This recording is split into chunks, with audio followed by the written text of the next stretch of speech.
Que a graça do nosso Senhor Jesus esteja com cada uma de nós. Amém? Bom demais estar aqui. Bom demais saber que Deus sabe quem a gente é e a despeito disso nos usa e nos ama, não desiste da gente. E eu às vezes falo, como é que o Senhor não quer desistir de mim se eu já estou com vontade faz tempo? Mas Ele é muito bom, Ele é benigno, Ele é misericordioso. E um dia eu li um texto em Números que me deixou muito abalada, é um dos outros que me surpreenderam. Diz assim que durante todo o tempo que o povo de Deus foi afligido, Deus foi afligido também. E é muito bom a gente saber que nós temos um Deus que poderia nos destruir com o seu poder, e Ele escolhe se identificar, acariciar, abençoar, salvar, manter todos nós no céu e ainda continuar sendo céu. Não sei como é que Ele vai fazer isso, mas esse é o nosso Deus, e é por isso que nós estamos aqui essa manhã. Eu espero que seja por isso que você está aqui essa manhã, para ouvir a palavra de Deus. Queria também, já que nós vamos passar o dia todo juntas, que você não ficasse com medo de mim, porque eu não sei o que tem com preletora. Todo mundo tem medo de preletor. O preletor fica sozinho na mesa, ninguém senta com ele. Ou quem senta são as pessoas que prepararam a equipe, né? Porque não sei o que pensa da gente, que a gente acha que é do outro mundo, não sei se vai dar algum tipo de choque, né? Então deixa eu dar um pouquinho de descrição de quem é Sara no dia a dia. Eu falo que eu sou uma dona de casa metida besta, porque é isso mesmo que eu sou uma dona de casa. Eu trabalho com tradução de vez em quando eu saio para falar, mas eu sou de casa, sou madame. Aí você fala assim, nossa, as unhas feitas, olha que unhas. Não são minhas, gente, são falsas. Ontem elas estavam um horror. Aí ontem à noite falei, pelo amor de Deus, ontem à tarde tem que fazer alguma coisa. Aí minha filha me manda umas unhinhas lá dos Estados Unidos, é uma benção. Dura 2 semanas. Não lascam, não sentem, não tiram as tiras, né? Como é que é o negócio lá? Então, eu sou gente que nem você. Aproxime-se, pode vir, você não está incomodando, não. Venha, converse. Somos gente. E por isso mesmo há espaço para Deus. Se você não é gente, não tem espaço para Deus, não. Porque Deus não gosta de que a gente leve outros deuses diante dele. Se você está se achando, você não pode estar diante de Deus, né? Hoje, essa manhã, eu vou fazer uma coisa que eu nunca fiz, então nem sei bem como vai sair, mas eu senti vontade de fazer. Eu queria que antes da gente começar, eu queria que você ficasse em pé, por favor, todas viradas para cá. A Nelly acho que vai ter que mudar de lugar. Quem está sozinha no banco, entra num banco que tem alguém, vira para a parede de cá, da minha direita. Faz uma massagenzinha no ombro aí de quem está na sua frente. Você estava precisando disso. Fala a verdade. Faz um martelinho com delicadeza, martelinho. Isto. Gente, não é para deitar no banco não, tá? Agora vira, né? Porque quem está por último fica sem massagem. Vira. E faz. Não esquece do martelinho.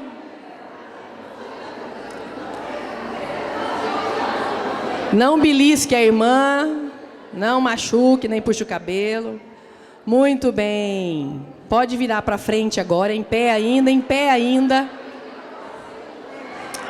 Fiquem ainda de pé, por favor.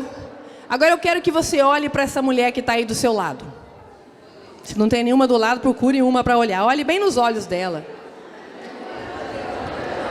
Não é para fazer declaração de amor, não, tá?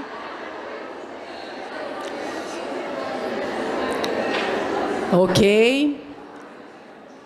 Você está olhando para uma mulher que já ou irá determinar o humor da sua casa. Já faz isso ou fará. Determinará o humor da sua casa. O humor. Agora eu quero que você pense no humor da sua casa. Pode sentar.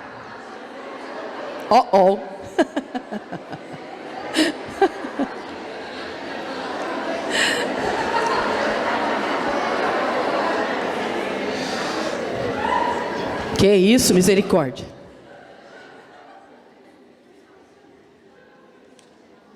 É verdade. Por mais que nós não tenhamos poder a algumas coisas que Deus deu a nós. Provérbios 14 fala isso, 14:1 fala uma coisa que eu acho muito séria, e nós, especialmente as mulheres casadas, e aquelas que pretendem se casar, e aquelas que têm gente debaixo da responsabilidade delas, mesmo que não sejam casadas. Provérbios 14:1 fala uma coisa muito séria, fala que a mulher sábia edifica a sua casa, mas a insensata não precisa da ajuda de ninguém, nem do diabo. Ela derruba a casa dela sozinha, cara. Isso é poder? Você sabe que você tem esse poder? De verdade? Você tem feito uso desse poder para abençoar pessoas? Para edificar a sua casa? Ou você tem usado isso como uma arma poderosa para manter todo mundo na ponta dos pés, fazendo a sua vontade e rodando a tua volta? Uma das coisas que tem me preocupado bastante ultimamente, muito mesmo, e é sobre isso que eu quero falar hoje, é sobre essa questão da gente determinar o humor e não perceber muitas vezes que nós estamos não só fazendo isso, como estamos ensinando isso às próximas gerações. Nós não temos tomado cuidado com a forma como nós nos relacionamos com as pessoas e conosco mesmas. O tema é que nós sejamos plenas, a despeito de desempoderadas, sejamos plenas de acordo com a perspectiva de Deus. Gente, o que está acontecendo com as mulheres pós-modernas? Como nós vimos ontem, as conquistas que nós tivemos depois da Revolução Industrial foram maravilhosas, em muitos aspectos. Por outro lado, eu tenho percebido, especialmente nas mídias sociais, no Instagram, no Facebook, né, e em outras coisas que aparecem por aí, mesmo no WhatsApp, que nós muitas vezes temos vivido uma realidade e postado outra. É como se nós tivéssemos avatares. Sabe o que é um avatar? Um avatar é um personagem que você inventa, parece com você ou não, você pode colocar, ou uma foto, né? É interessante que às vezes eu olho no Facebook e o perfil da pessoa, ela fala que ela é de Madagascar. Ou então tem uma foto de uma atriz maravilhosa lá, que não é ela, obviamente, né? O meu filho tem uma teoria, viu? Quando ele era solteiro, ele é lindo de morrer, quem conhece aqui sabe que ele é mesmo, não tem jeito. Eu tentei fazer feio, mas não consegui. Lindo, gente de Deus, e ele falava para mim: mãe, a gente tem que tomar cuidado. Eu falei: por quê, meu filho? Você não pode começar a namorar uma menina num casamento ou numa festa, que no outro dia você não reconhece ela na rua. É tanta massa corrida na cara, chapinha, aperta de cá, aperta de lá, põe sutiã com enchimento, calcinha com bumbum, que eu nem sabia que existia isso. Ele não sabia, viu o que eu estou falando. E quando você vai ver a menina na rua, passa batido, você nem sabe quem é. Mas isso tem acontecido sistematicamente na mídia. Nós temos uma realidade e postamos outra. Fotografamos outra. Alguém apresenta a fotografia aí toda estrupiada, com ramela no olho no Instagram? Nunca vi. É todo mundo linda, sarada, maravilhosa, aquela boca assim meio de lado assim, fica em diagonal para emagrecer. E tem aquelas que apresentam aquela foto que dá para ver tudo, né? E ainda escreve embaixo: o Senhor é meu pastor e nada me faltará. Aí não falta nada mesmo, está tudo ali, você vê tudo. Mas eu tenho me preocupado com isso, por quê? Porque nós temos apresentado uma realidade que não é realidade, mas nós somos chamadas como plenas em Cristo, para não sermos nós, mas Ele que apareça. E está sendo difícil identificar Deus nessas postagens. Está sendo difícil identificar Deus nas caras e bocas que nós fazemos quando estamos nas reuniões. Nós não temos experimentado Deus como Deus quer ser vivido. E por isso mesmo, somos cartas escritas que não estão dizendo o que precisa ser dito. E é sobre isso que eu queria falar hoje, porque durante um tempo na minha vida, eu vivi uma realidade e hoje eu quero falar sobre ela pela primeira vez, por isso que hoje é um dia que eu preciso de muita oração de vocês. Porque é muito bom lembrar onde eu estou hoje e onde eu estava, há 28 anos atrás. Eu sofri abuso sexual quando era criança, e isso abriu uma brecha na minha alma, no meu coração, na minha vida, para tanta coisa que vocês não têm ideia. E eu fui abrir o meu coração para alguém a respeito disso com 17 anos, para o Samuel. Primeiro dia de namoro, eu contei tudo para ele. Falei, se quiser ir embora, pode ir. Ele ficou olhando para minha cara assim. Primeiro dia de namoro, você já fala logo, foi abusada, né? Porque eu achava assim que ele ia embora. E ele não só ficou, como ficou até hoje, e é um instrumento de Deus para curar minha alma, meu espírito, meu corpo, minha visão de mim mesma. Deus usou aquele baixinho para mudar a minha história. E ninguém sabia da minha família, e não sabe até hoje. Eu falo que Deus está protegendo a minha família, porque eu falo isso em todo quanto é lugar e nunca chegou no ouvido da minha mãe, que tem 84 anos de idade. Ela nunca soube. Porque eu vivi essa realidade sozinha por 17 anos, até eu contar para o Samuel. E depois levou mais 18 anos para eu contar para uma outra pessoa. Então era alguma coisa muito forte no meu coração, né? Mas isso abriu uma brecha na minha vida para uma tristeza justificada, para uma rebeldia justificada, para criar um mundo paralelo justificado. Eu vivia de fantasia, eu criava mundos paralelos. Quem nunca fez isso não sabe do que eu estou falando, mas quem já fez sabe. Eu era capaz de estar aqui numa multidão e estar em outro lugar, e não perder o contato com a realidade, mas eu não estava aqui. Mas uma coisa que eu tenho percebido e que tem me assustado bastante é a quantidade de mulheres amargas e deprimidas.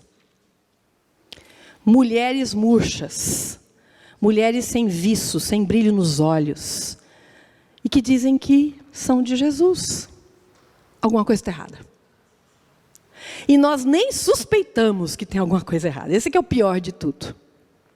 Então eu quero contar um pouco da minha experiência, e depois a gente vai falar sobre um texto que foi o texto que eu nunca tinha pensado que ele foi exatamente o que Deus fez comigo. Eu fui deprimida por 32 anos. Gostava de ficar em quarto escuro quando eu era adolescente, e eu queria falar aqui para as mães também, para você abrir os olhos. Eu gostava de ficar em quarto escuro, eu vivia falando que eu não gostava de mim, e falava assim, eu sou gorda, ninguém gosta de mim, eu tenho o nariz comprido, eu falava um monte de coisas. E era interessante como nós, muitas vezes como pais, ao invés da gente ajudar, a gente nega. Talvez porque a gente queira negar mesmo. Eu me lembro que eu falava para minha mãe assim, mãe, eu sou gorda. Não é não, meu bem. Era! Sim! O negar é pior. E eu vivia deprimida. Quantas vezes, morando lá no Rio, tinha aquele chuveiro a gás, vinha na minha cabeça assim, se eu fechar o banheiro, fechar o vidro, ligar o gás sem ligar, sem acender a chama, o pilô, né? Eu vou morrer, eu vou dormir, vou morrer, nem vou ver. Pensava isso toda vez que eu ia tomar banho. Eu não tinha coragem. Eu não tinha prazer no meu casamento, não tinha prazer nos meus filhos, não tinha prazer em nada do que eu fazia. Eu fazia. Ia fazendo. Meio que no automático. E nunca ninguém percebeu, exceto o Samuel, que via assim, de vez em quando que eu ficava no quarto escuro, e ele falava, mas meu bem, o que aconteceu? Eu fiz alguma coisa? Não, eu quero ficar aqui ouvindo música. E minha mãe e meu pai achavam aquilo super natural, eu ficar o dia inteiro ouvindo música, do Elvis, obviamente, né? Ouvindo música, e ali, vivendo num mundo paralelo, totalmente isolada de tudo, e com a vida em pausa. Porque é isso que a tristeza crônica faz com a gente. Ela é crônica, tem a ver com cronos. Leva tempo. Tempo. E você vai se acostumando com a tristeza. E uma das coisas que tem me deprimido, no bom sentido, me incomodado, é que hoje nós não estamos mais pensando em nos livrar das depressões, tristezas, ansiedades, medos, fobias e síndromes. Nós apenas as nomeamos, tomamos um remedinho de vez em quando e está tudo certo, vamos continuar a vida. E eu quero deixar bem claro aqui que eu vou falar como Deus me livrou da minha depressão, mas eu não acredito que toda depressão tenha a mesma fonte. Há depressões que são químicas mesmo, desequilíbrios físicos. A pessoa tem problema de hormônio, né? Algum tipo de desequilíbrio de alguma coisa que está faltando, lítio, sei lá o que está faltando no corpo, e a pessoa precisa repor isso. E ela vai voltar a ficar alegre de novo. Teve um amigo nosso que teve um cisto na hipófise, que é praticamente uma ervilha que a gente tem aqui atrás desse ossinho aqui, que coordena tudo. Ele estava meio catatônico, e era só isso. Fez a cirurgia e ficou bom. Então, existem depressões físicas, biologicamente explicáveis. Existem depressões próprias de traumas, de perdas, de luto. São legítimas também. A minha não era nenhuma dessas duas coisas. Então, eu quero que você preste bem atenção, porque eu acho que há muita gente, não só mulheres, mas homens, que muitas vezes estão vivendo a mesma coisa e não percebem. Uma noite, lá no Rio de Janeiro, há 28 anos atrás, eu estava sem sono, o que é muito normal na minha vida, e eu falei, não, eu vou ler um livro. Só que nesse dia especial, eu creio que Deus armou o cenário direitinho, porque nós tínhamos 2 quartos que os nossos filhos ficavam, a Priscila e o Mateus, eles eram pequenininhos ainda, e o Mateus ficava num quarto que tinha uma caminha de casal, uma poltrona, e a Priscila ficava num quarto que tinha uma cama de casal. E o nosso quarto era do outro lado do apartamento, lá na Gávea. E os meninos foram dormir na nossa cama, não sei porquê, gente, não me lembro a circunstância, nunca aconteceu nem antes nem depois, por isso que eu sei que foi um cenário montado. O Samuel ficou na cama de casal, que depois eu iria dormir com ele, e eu fui ler no quarto do Mateus, 5º andar, Igreja da Gávea, um prédio de 5 andares. E eu querendo ler alguma coisa, peguei um livrinho, que nunca gostei desse livro, nem antes nem depois. Chama Há Poder em Suas Palavras. Nem sei quem é o autor ou autora. Peguei o livro e comecei a folhear e não gostei. Fui folheando. E, de repente, eu parei numa frase. E a frase dizia o seguinte, eu vou narrar como aconteceu. Eu estava lendo, sentada na poltrona, a porta do quarto para cá, aqui um armário e a janela, 5º andar. Estou lendo. E o livro dizia assim, muitas vezes o diabo usa... Quando eu cheguei até aí, na janela, 5º andar, do lado de fora, fez assim. E eu não estranhei. Nem parei. Só olhei assim, uai, o que foi isso? Voltei a ler. Muitas vezes o diabo usa, de novo. Aí eu atinei que eu estava no 5º andar. Ou era o Homem-Aranha que estava lá fora, né? Abriu a persiana, abri a janela, não sei nem como. Hoje eu fico pensando, como é que você escuta bater na janela do lado de fora? Você abre a persiana e vai ver o que é. Você tem que chamar o seu marido, né, não? Mas não, eu fui. Abri, olhei, nada. Fechei, voltei a ler. Muitas vezes o diabo usa... Aí o armário era um armário duplo, porque ele não tinha parede entre um quarto e outro. Eram 2 armários enormes, com maleiro e tal. Fechava os 2 quartos. Começou um barulho. Parecia que tinha milhões de ratos correndo no maleiro. Fazia assim. Gente, o que está acontecendo aqui? O que é isso? E olha que eu sou presbiteriana. Eu falo que eu sou pentecostal presa num corpo presbiteriano, mas sou presbiteriana. Está gravando, né? Então, aquilo me falou assim, espera um pouquinho. Parece que alguém não quer que eu leia isso aqui. Tem que desenhar, né? Eu vou ler. Muitas vezes o diabo usa a depressão para manter o Filho de Deus inerte, preso, incapaz. Gente, eu me arrepio até hoje. Foi como se uma venda caísse dos meus olhos. E eu fiquei com uma raiva tão grande de mim. Raiva tão grande do diabo.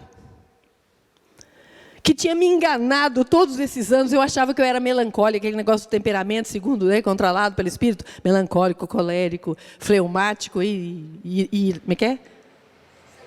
Sanguíneo. Eu sou melancólica, gente. Eu sou tendente à tristeza. Está tudo certo. E aí, quando eu li aquilo, foi como se o quarto se enchesse de algo tão assustador. E eu comecei a falar alto, porque eu estava lendo baixo. Eu comecei a ler de novo, e de novo. Mas eu comecei a ficar com medo daquilo. E me lembro bem que quando eu falei assim, eu não quero isso para mim. Falei alto. Quando eu falei, eu não quero isso para mim. Vocês assistiram Eduardo Mão de Tesoura? Era como se o Eduardo Mão de Tesoura enfiasse no meu coração a mão assim, fez zup no meu coração e começou a apertar. E eu não conseguia respirar. Eu falei, eu estou morrendo, vou morrer aqui. E comecei, não conseguia pensar, não conseguia concatenar nada, não conseguia gritar. Era só aquela dor, o coração sendo exprimido. E eu comecei a tentar concatenar meus pensamentos e comecei a pedir a Deus misericórdia. Era a única palavra que eu vinha, misericórdia, Senhor. Misericórdia, Senhor, misericórdia. E aí eu comecei a falar alto, misericórdia, Senhor, tem misericórdia de mim. Caí de joelho e aí a dor passou. Mas não aquela sensação horrível. E aí eu falei, gente, como assim? Eu amo Jesus desde os 13 anos. Como é que eu fui enganada e oprimida tantos anos e não percebi? E eu quero repetir aqui e frisar de novo. Eu não creio que toda depressão ela pode ser uma opressão. E até algumas são possessão mesmo. Mas eu creio que a depressão é uma brecha fantástica para o diabo. Porque todo deprimido quer morrer, não gosta de viver, não tem ânimo para a vida. E isso para o diabo é um prato maravilhoso, é o prato principal. E aí eu fiquei ali ajoelhada e chorando muito e pedindo perdão a Deus e dizendo, meu Deus, como é que eu não via isso? Como é que eu não via isso? Eu não quero isso mais para mim, eu não quero. E aquele peso, e comecei a orar, Senhor, em nome de Jesus, eu não quero mais isso. Mas eu percebi que eu tinha que falar com aquele espírito, porque eu descobri que eu tinha um espírito especializado em mim. Doido por mim. Ele esteve essa semana toda me perturbando. Toda. Porque ele não sabe viver sem mim. Ele só sabe de mim. Ele é PhD na Sara. A Bíblia fala naquele texto que quando o espírito imundo sai do homem, ele anda por lugares áridos. E eu nunca tinha prestado atenção nessa frasezinha. Procurando descanso. Naquela noite eu descobri que eu era prateleira de descanso do inimigo. Ele não tinha domínio sobre o meu coração, sobre a minha vida, porque eu era de Jesus. Mas ele podia me oprimir, ele podia deitar no meu ombro. Ele podia pendurar nas minhas costas. E me fazer ser menos do que eu poderia ser. E eu comecei a orar e pedir misericórdia para Deus. E foi melhorando, melhorando. Sentei, li de novo aquela frase. Não li mais nada do livro, não sei o que o livro fala mais. Nem sei se estava escrito no celular no livro, porque eu não voltei para ver. Sentei, fiquei ali orando, chorando, pedindo perdão a Deus. E aí eu decidi, eu tenho que conversar com esse espírito. E eu falei assim, olha, eu quero que você saiba, falei em voz alta, que eu realmente dei a você concessão. Eu realmente dei brecha para você influenciar a minha vida. Por tantos anos. Mas eu quero te dizer em nome de Jesus que acabou. Fim. você nunca mais vai fazer parte da minha história, nem da minha vida. Em nome de Jesus. Naquela hora, gente, eu experimentei uma coisa que eu espero não ter que experimentar mais. O diabo colocou um pensamento na minha cabeça e uma visão, literalmente. Ele falou assim: ah, é? Agora é com teu filho. Eu vi uma espada que eu nunca vi antes. A espada, ela era mais larga do que isso aqui, triangular, descendo assim, com uma bainha, né? Um negócio de pegar, não sei como é que chama, um cabo lindo, prata, enfiando no meio do corpinho do Mateus, assim, até o fim. E o Mateus deu um grito lá no quarto. E eu fiz menção de levantar. Eu sentei de novo, falei: eu não vou. Você não tem poder sobre a minha vida, nem sobre a minha família mais. Todo o poder que você tinha, fui eu que te dei. Acabou. Morrendo de vontade de ir lá ver o Mateus, claro, né? Mas a gente tem que... né? Falei: você não tem poder. Acalmou de novo. Ai, graças a Deus. Aí estou lá quietinha, parecia que tinha lutado com o Mike Tyson, super cansada, suada, esgotada. Aí abre a porta do quarto. Bem, olhei, nada. Começou tudo de novo. Luta, luta, luta, luta. Orar, chorar, orar, pedir misericórdia, mandar embora. Luta, luta, luta. Foi embora. Eu já estava exausta, não estava aguentando mais, não tenho que dormir. Aí levantei. Quando eu levantei, gente, literalmente, colou alguma coisa gelada nas minhas costas. Era gelado. Sabe quando você passa aqueles gelol? Era gelado, de cima a baixo. Eu ia andando, aquele trem gelado colado em mim. Deitei na cama, aquele trem gelado, entre eu e a cama. Aí eu lembro que eu levantei, sentei na cama, deitado, Samuel dormindo do lado. Eu falei: eu já falei, gritando mesmo, que eu não quero nada com você mais. Vai embora em nome de Jesus. Samuel deu um pulo: meu bem, o que foi? Eu falei: não, bem, pode dormir, não tem nada, não é com você, não. Pode dormir. E aí sumiu. E eu caí no sono. Nem fui ver Mateus, nem fui nada, fui dormir. E quando eu acordei, 5 horas da manhã, com o Mateus pulando na minha barriga, coisa que ele não fazia, mas acho que Deus quis me dar esse presente. E a partir daí, gente, eu nunca mais tive depressão. Ela vem, ela anda por lugares áridos e volta, procurando descanso. Já tive 2 vezes eu tive crises que eu fui parar no chão, literalmente. De não conseguir falar. E ter que chamar o Samuel, depois de muito tempo, conseguir gritar: amor, amor, vem cá, ora por mim. O que foi? Foi: ora por mim. Porque a minha depressão é apaixonada por mim. E 2 semanas depois, encontrei com uma esposa de pastor também, que já estava zumbi. Ela não tinha vida mais, de tanto remédio que ela tomava. E o Samuel falou para mim: bem, a fulana não está bem, não. Eu acho que você devia conversar com ela. Eu falei: bem, mas o problema dela é químico e tal. Eu falei: bem, vai conversar com ela. E eu não fui. Só que no domingo de manhã ela foi lá na minha igreja, coincidentemente. E ela foi lá em casa, antes da escola dominical, e entrou e começou a conversar comigo. Sara, eu vou orar. Eu começo a xingar. Eu tenho vontade de morrer o tempo todo, eu tenho vontade de matar. Quando ela falou isso, gente, eu senti não só a minha depressão chegando, mas a dela também. A casa encheu de depressão. Eu falei: epa. Falei: vou te contar uma coisa. E contei a minha história para ela. 3 dias depois, ela teve a mesma luta que eu tive. E ficou livre. Por que eu estou contando isso para vocês? Primeiro, para a gente largar de achar que porque a gente é de Deus, a gente não abre concessão para o inimigo. Eu sou convertida desde os 13 anos. E a minha depressão começou com 13 anos. Quando eu comecei a processar abuso e tudo na adolescência.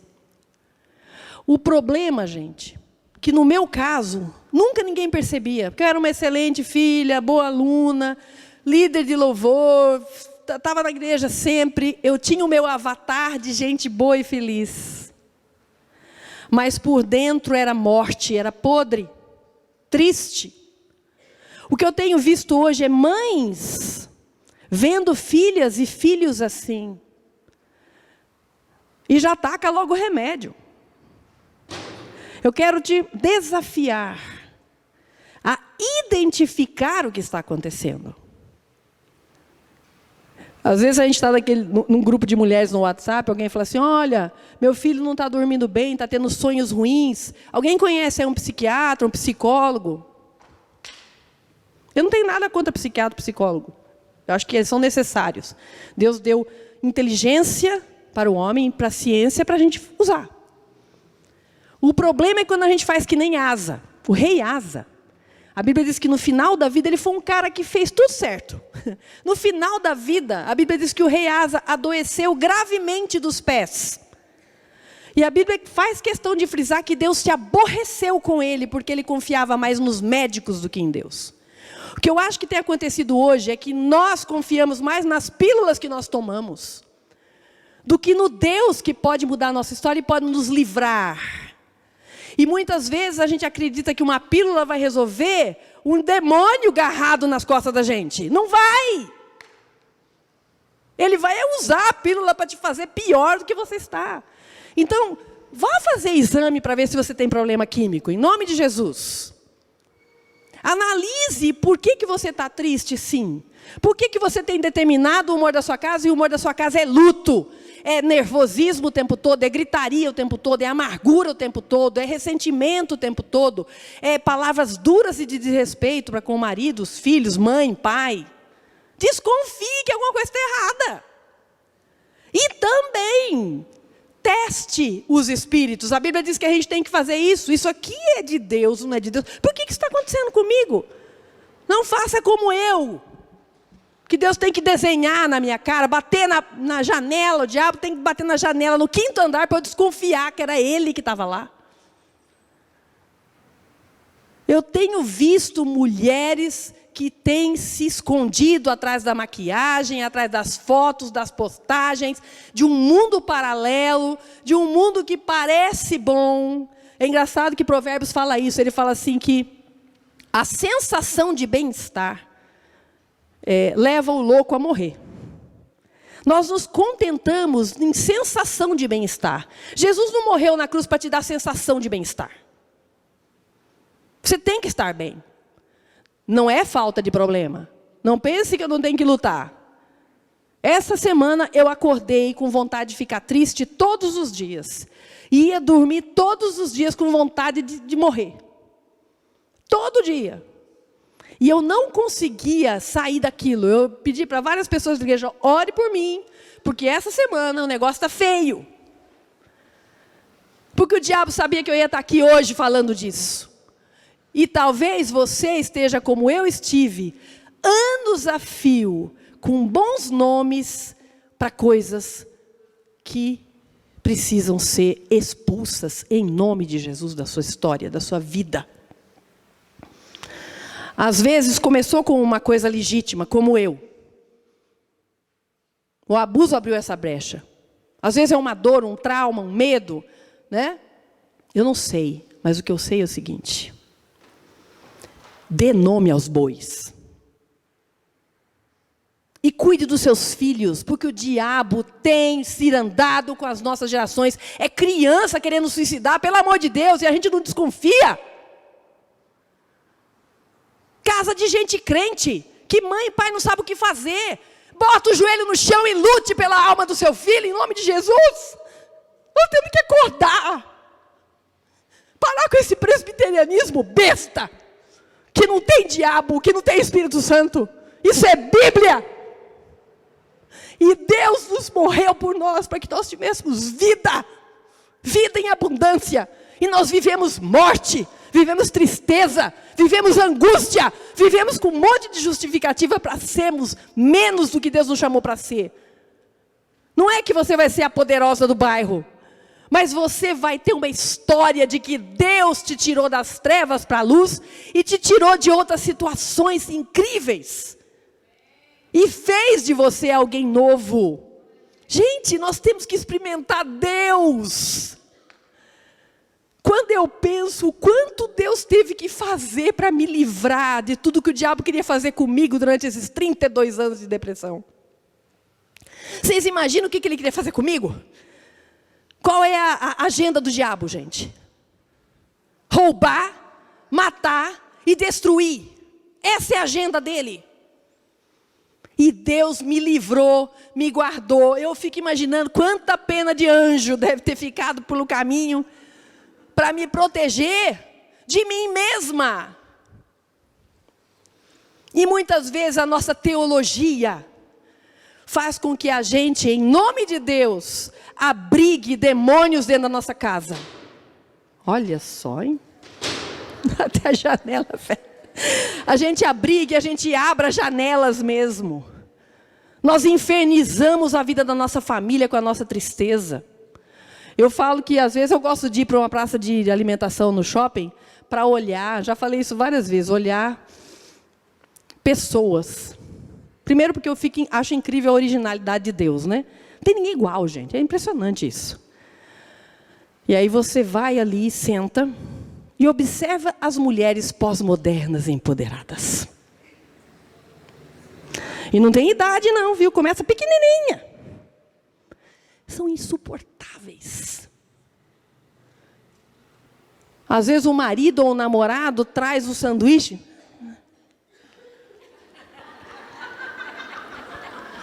Aí o marido vai.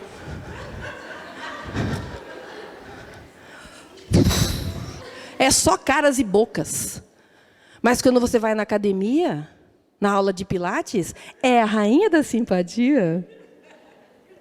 No Instagram, caraca, quem é aquela poderosa? Aquela alegria toda. E as fotos dos casais, que 3 meses, aquelas fotos lindas, eu te amo, maravilhoso, 3 meses depois está divorciando. E eu não estou falando de gente fora de igreja, não. A gente tem que desconfiar. E eu não estou dizendo para você ver diabo em tudo, não. Porque tem gente que vê diabo em tudo, né? Ai, meu Deus, que isso aqui? Por que tem essa cor? Não é isso que eu estou falando. Mas onde o diabo está, nós temos que saber. Porque ele é um ser de sombras. Ele gosta de mofo.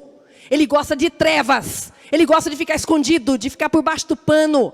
Eu não tenho medo quando uma pessoa fica endemoniada na minha frente, não. Porque aquilo é o último salto do diabo. É como o peixe. Eu gosto de pescar.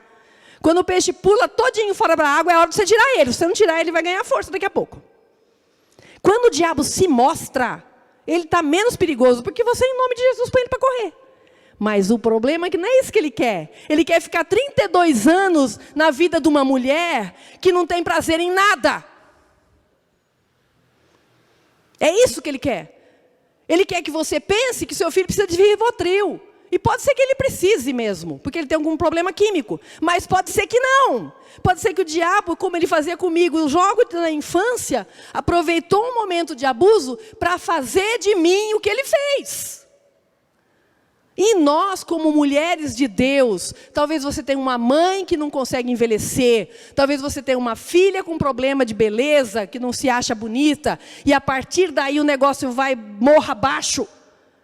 E você fica morrendo de medo e tentando botar band-aid em câncer. É joelho no chão. É conversar, minha filha, vamos ver que tristeza é essa, por que você está triste? Porque na maioria das vezes, a depressão, a pessoa que tem depressão, ela tem prazer na tristeza. E é terrível falar isso, mas é verdade. A gente tem prazer de ficar triste. Há um gosto de estar triste. Além do mais, você chama atenção, né? Todo mundo fica com dó de você, todo mundo fica em torno. Há mães que, ai da família se não a fizer feliz. Como que você pode fazer isso comigo? Você vai estudar fora, de Deus. Tome tento, criatura. Você pensa que você vai viver até seus filhos ficarem velhos? Eles precisam aprender a viver sem você. E você sem eles. E às vezes, em nome disso, mata o marido que vai ficar o resto da vida com você, vai ter que te aguentar.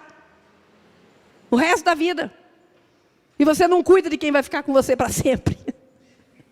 E quem não vai, você fica fazendo esses mimos todos. Mas eu queria ler um salmo que eu descobri que é isso que Deus... Quanto tempo eu tenho? Tenho algum tempo ainda? É porque ela já chegou aqui, eu já fico assim. Ela é brava, gente. Quanto tempo eu tenho? 2 minutos? Ah, nossa vida, vamos fazer miséria aqui. Salmo 40. Eu nunca tinha visto esse salmo nessa perspectiva. Sabe quando é que eu vi? Ontem à noite. Ontem à noite. Eu estava pensando, eu vou dar o testemunho e tal. Aí eu li esse salmo e foi fantástico para mim. Abriram? Deixa eu beber uma aguinha, está seca a garganta. Vocês estão entendendo o que eu estou falando, gente? Não vai sair por aí falando, a Sara falou que toda depressão é do diabo. Não é. Mas que é uma brecha maravilhosa para ele, é. Isso eu não posso negar. Realmente é uma brecha impressionante. Se ele não está aproveitando, ele está sendo muito bobo. E ele não é bobo, então ele está aproveitando. Olha o que o Salmo 40 fala. Esperei confiantemente pelo Senhor. Ele se inclinou para mim e me ouviu quando clamei por socorro. Isso aqui é antidepressão. Todo deprimido ou deprimida tem problema com Deus. E não diga que não tem. Em algum grau. Porque é incrível que a tua força, o teu poder, vem da alegria de Deus. Não é isso que o texto fala? A alegria do Senhor é a nossa força. Se você está triste, está deprimida, certamente você não está experimentando Deus em algum grau. Não estou falando nos casos de tristeza que eu perdi alguém, estou doente, eu preciso... Mas quando é uma tristeza crônica, uma tristeza que se passa a ser um meio de vida, está na hora de eu desconfiar. Está para lá da hora de eu desconfiar.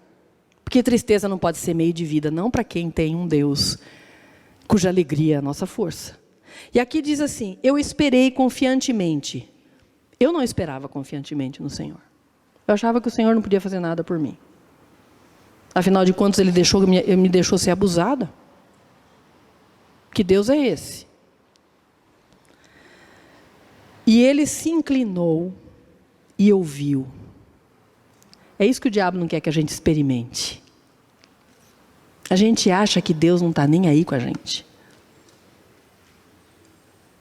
Ele não se inclina, que eu acho fantástica essa ideia de Deus fazer assim.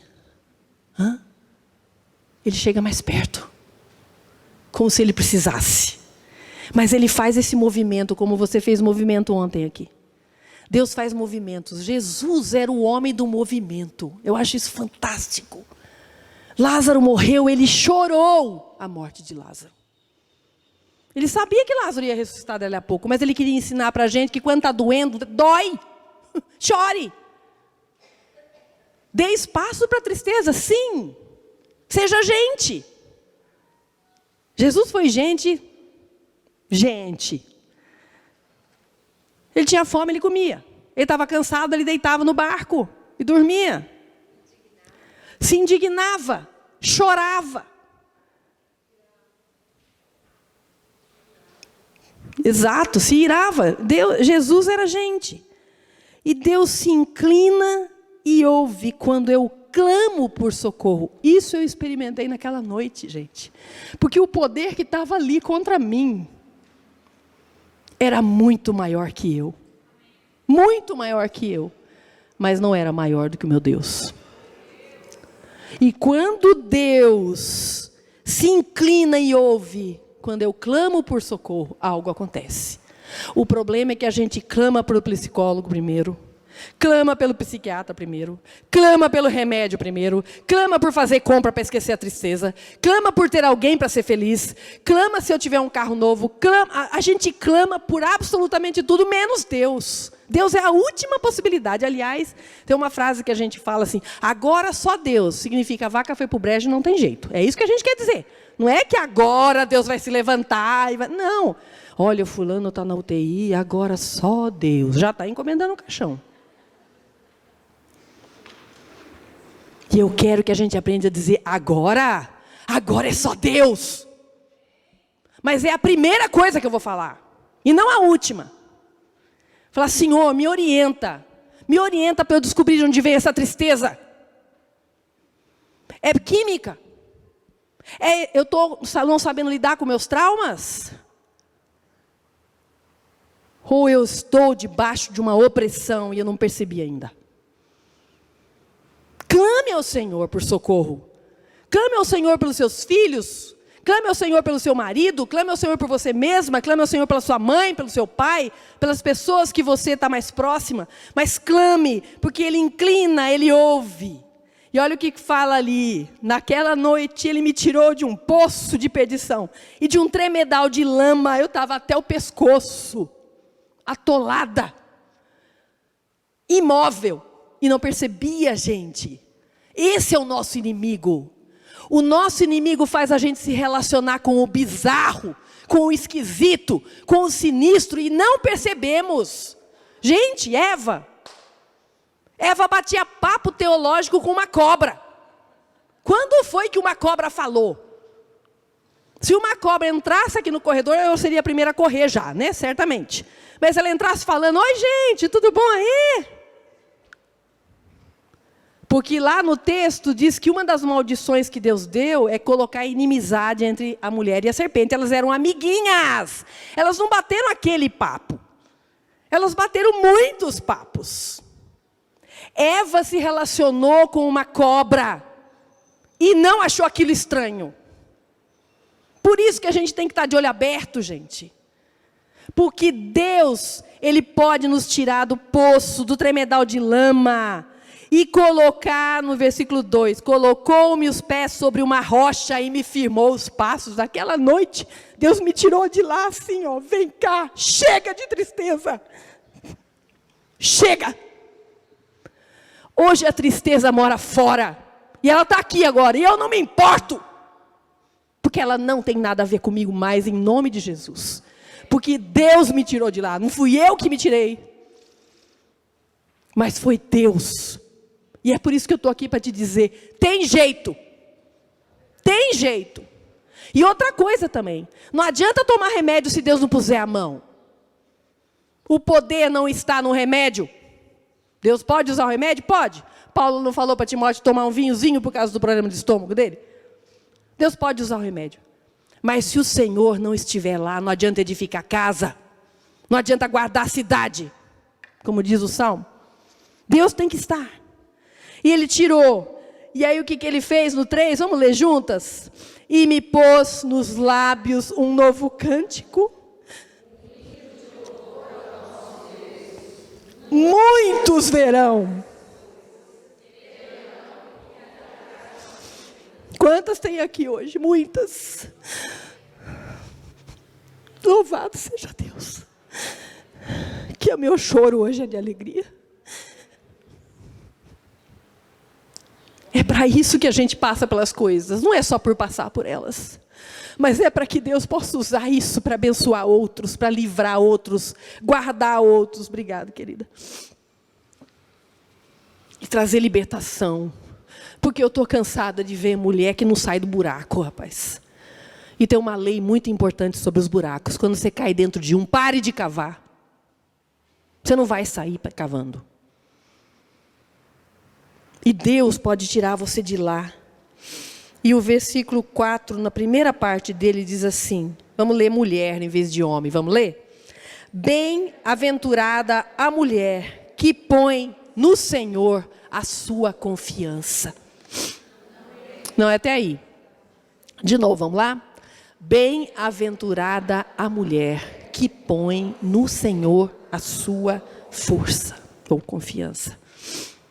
Você tem posto no Senhor a sua confiança? É isso que você tem feito? Que é interessante que eu tenho conversado com muitas pessoas deprimidas, para que elas façam essa identificação, passar esse scanner aí, né, esse filtro, para saber o que está acontecendo com elas. E a maioria se nega a ir para esse lado espiritual. E eu já desconfio disso. Epa!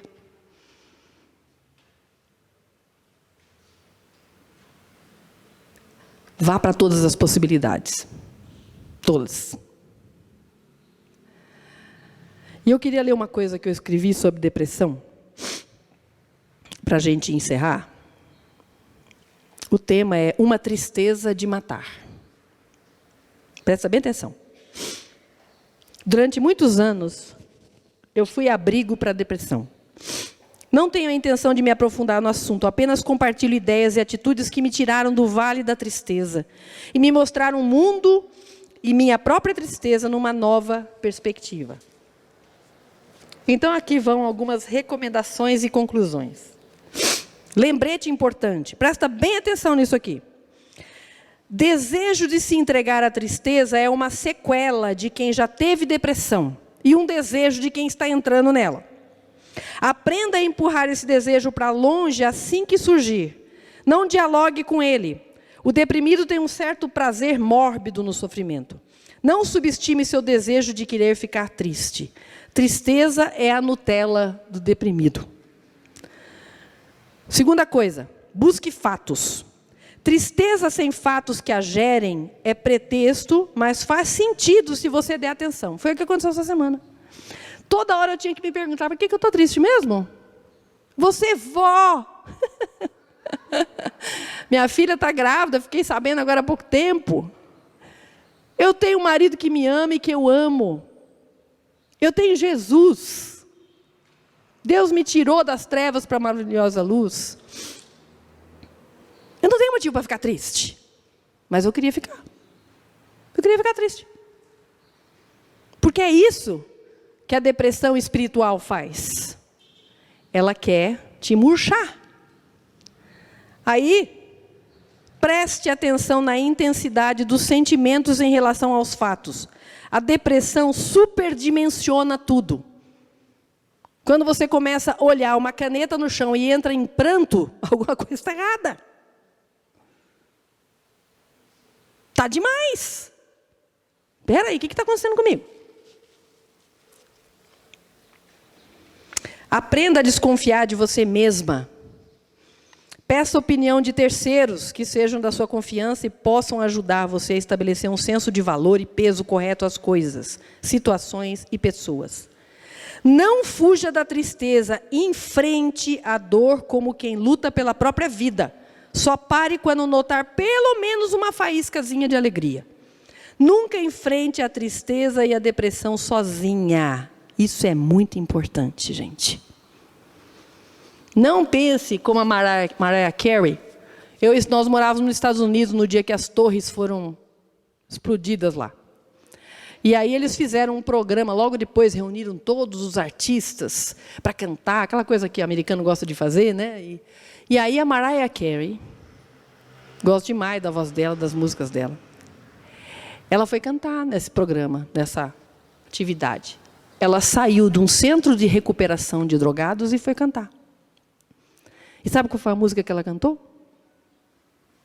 Aquela que, There's a hero when you look inside your heart. Tem um herói quando você olha dentro do seu coração. Você não precisa ter medo. Ele está lá dentro de você. Hã? Acabou de sair do centro de recuperação e vem cantar que tem um herói dentro dela. Não enfrente sua tristeza sozinha. Vai ser nocaute. 1000-0 para ela. Vá com Jesus. Porque Jesus não corre.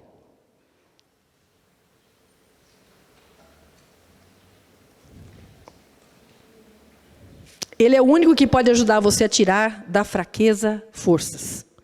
Experimente chamar Jesus para esse confronto com sua depressão, mesmo que ela seja biológica.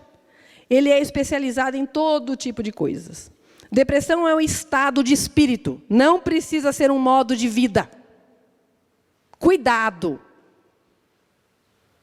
Eu me lembro da mãe da minha cunhada, que era assim, na hora da diversão, na hora de viajar, na hora de passear, ela não estava triste, não. Mas na hora de fazer serviço, meu filho, a mulher entrava numa deprê. Eu também, se eu pudesse ficar deitada e a louça lavar sozinha lá na pia, seria uma bênção. O duro é que para algumas funciona.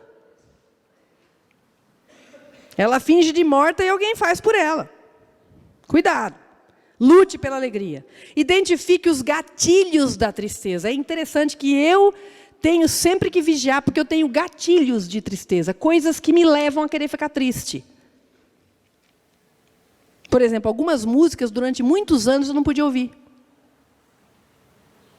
Eu começava a ouvir, eu começava a entrar na tristeza ou na fantasia. Eu não podia ouvir. Eu fiquei muito feliz um dia que eu estava num lugar, e eu ouvi uma música, e eu curti a música. E ela não me levou para lugar nenhum. Eu fiquei tão feliz. Então, identifique os gatilhos. Há fatos, há pessoas que te levam à tristeza, à desgraça, ao ressentimento. Elas não te edificam. Corre, minha filha. Tem mulher que quer divorciar, vai conversar com outra que está com o casamento caindo nos pedaços também. Pelo amor de Deus, duas num buraco com picareta, querendo sair. Corre disso. Filmes, seriados, que a gente não consegue ficar sem, porque a gente tem que sair da realidade o tempo todo. Situações das mais variadas que colocam-se no corredor da tristeza. Te colocam no corredor da tristeza. E daí para o processo depressivo, você já está com vontade de ficar triste mesmo, né? Aprenda a se conhecer melhor a fim de fugir desses gatilhos. E quando não for possível fugir, prepare-se para com Jesus enfrentá-los. Não deixe sua depressão pegar você de surpresa. Trate sua depressão de acordo com sua origem. Não tente dar remédio para um problema espiritual. Há muita depressão causada pelo diabo. Você pode até não acreditar, mas ele não precisa que você acredite. Talvez isso até facilite o trabalho dele. Por outro lado, a depressão química, que exige remédios específicos, como a gente já falou, não vou falar de novo. A depressão cria baixa resistência ao sofrimento, e aí eu queria falar para as mães aqui presentes. Pare de querer evitar que os seus filhos sofram. Tem mãe que não diz não para o filho. Tudo é sim. Ele não cria nenhuma resistência à frustração. E aí não sabe por que o menino adolescente leva um não da namorada e enforca. Se enforca. E ensine o seu filho que a vida não é fácil. Você não vai fazê-lo sofrer, mas há coisas que ele tem que passar por elas. Eu tenho visto muitas mães que são mais psicólogas do que mãe dos filhos. Seja mãe do seu filho. E ensine para ele, sua filha, que a vida não é fácil. E que ele não vai ter tudo, não. Eu me lembro muito bem da minha casa. Eu tinha 2 irmãos mais velhos e eu. Eu não tinha concorrência, né? Eu era a única mulher. Mas os 2 irmãos mais velhos eram a coisa mais estranha. Um é 4 anos mais velho que o outro. E o meu irmão mais velho tinha muito ciúme. Até hoje tem muito ciúme do mais novo, do meio. E meus pais compravam tudo igual para eles. Tudo. O negócio ficou tão sério que hoje eles têm um ferrorama. Metade está com um, metade está com o outro. Tem problema, não tem? Então, a gente... Por quê? Porque dava tudo igual, tudo igual, tudo igual, tudo igual. E eu me lembro que quando eu tive meus filhos, eu comecei a entrar numa crise, né? E aí tinha que sair para comprar sapato para a Priscila, porque ela estava precisando de sapato. Aí chegava na sapataria, o Matheus queria um tênis também. Falei, filho, você não está precisando de tênis. Nós viemos aqui comprar um sapato para a Pri. Quando você precisar, você vai ter um sapato. É um tal de no aniversário de um tem que dar presente para o outro também. Para com isso! A vida não é assim! Você está criando monstros. Gente que não sabe que a vida não é assim. E aí você vai fazendo isso e você pensa que você ganha amor do seu filho, ele vai sempre exigir mais de você. Então, cuidado. Esse negócio de resistência zero ao sofrimento é muito perigoso.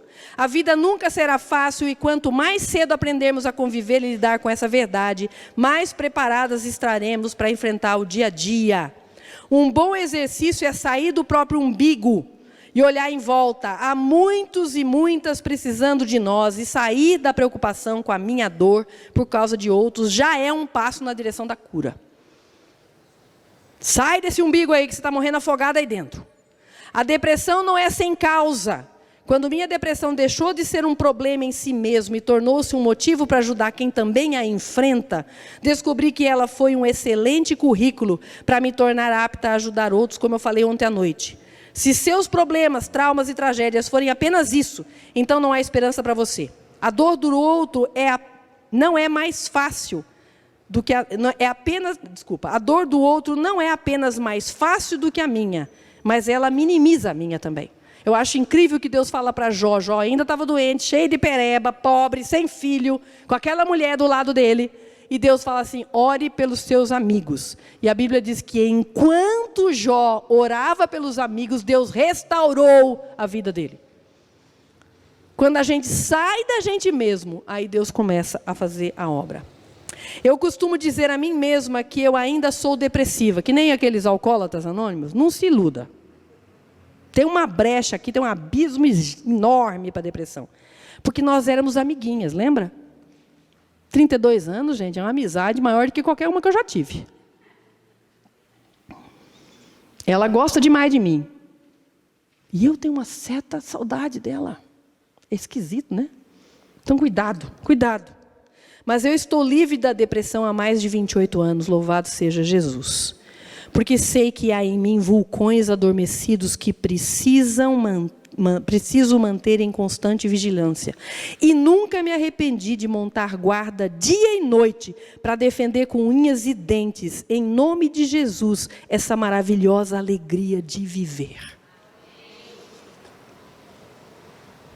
Eu não sei o que isso fez na sua vida, mas foi uma coisa difícil de fazer hoje para mim. Mas foi muito libertador. Poder contar isso, porque fala que a mulher do pastor Samuel, presbiteriana dos 4 costados, foi oprimida pelo demônio por 32 anos. Como assim? Como é que fica a minha reputação? Tô nem aí.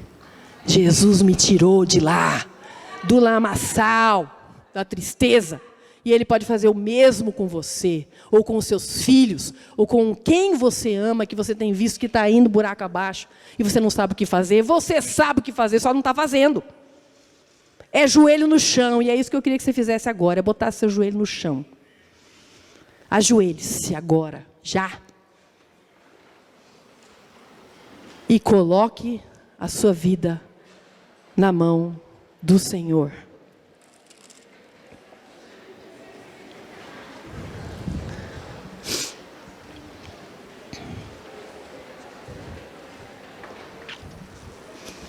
Vamos orar?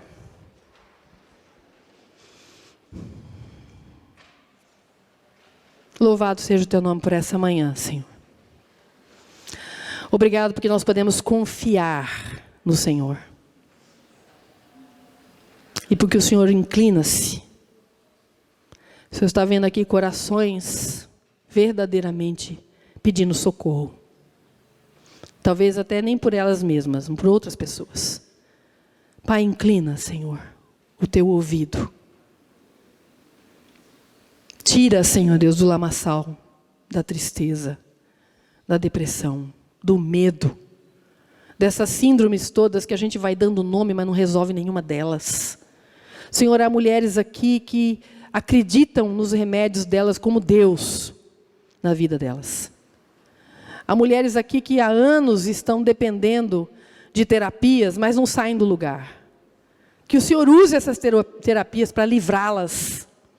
Use as pessoas que têm cuidado delas. Que esses remédios que elas estão tomando, se são realmente necessários, que o Senhor toque e faça algo diferente para a glória do Teu nome.